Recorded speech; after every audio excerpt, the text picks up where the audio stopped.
ওমরার আমল শুরু হবে হাজিদের, যারা আজমি হাজি। আর এই ওমরার আমলকে আল্লাহ পাক আজামিদের জন্য সুযোগ দান করেছেন বলেই তারা ওমরাও করতে পারছে এবং হজও করতে পারছে।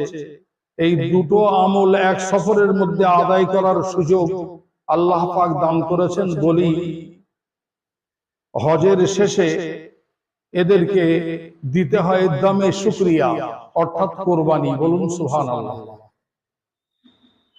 যে সমস্ত হাজিদেরকে আল্লাহ একই সফরের মধ্যে দুটো আমলের তৌফিক দান করেছেন, ভালো করে শুনে নিন। এই সফরের মধ্যে যাদেরকে আল্লাহ পাক দুটো আমলের তৌফিক দান করেছেন, তাদের মধ্যে একটা হচ্ছে হজ্জে তামাত্তু। তামাত্তু হাজিগণ, তারা ওমরা আদায় করার পরে হালাল হয়ে যাবে।